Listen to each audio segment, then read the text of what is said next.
Did you enjoy, if you look back, do you think you really loved working on Smallville? Was it something that you go, this was many years of my life that I spent on this show and playing this character.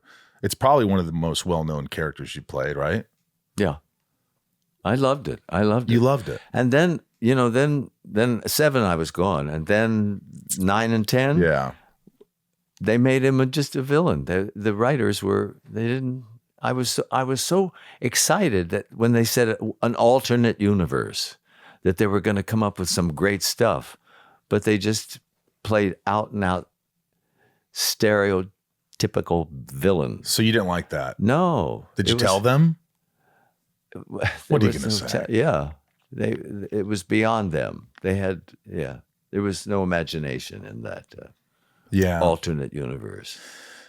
Yeah, well, at least you had 7 good years. Yeah, Remember, you were on. I had 7 great years. I really were. I had a ball. It's the longest I've ever played one part. What was the second? Brimstone?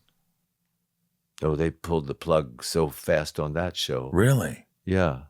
Well, what was the second long? What other shows were you on for a long? This was the longest because mostly you were filming in theater. I was what? Mostly you did film in theater.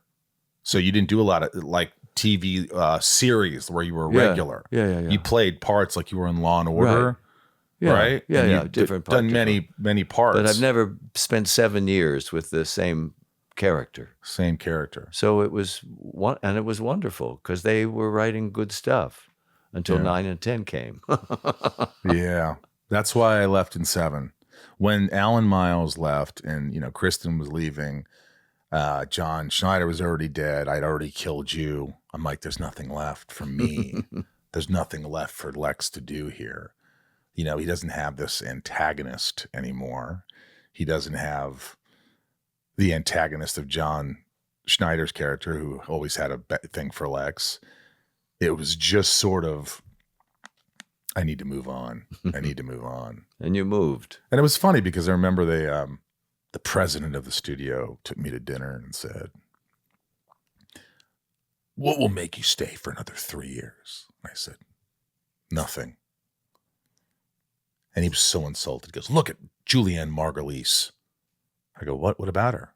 "Well, what has she done since ER or whatever it was?" And I go, and now fast forward, she did The Good Wife and got awards and is making so much money.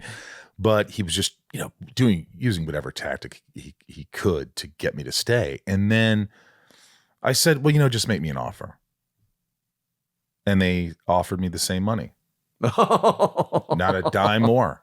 Is that how you get somebody to come back for 3 years? You just say, hey, you're mowing my lawn, right? I know you want to mow someone else's lawn, but if you mow my lawn for 3 more years, I'm going to give you the same money. I don't know if it's the best analogy, but you get what I'm saying. But I said no. I said no on that.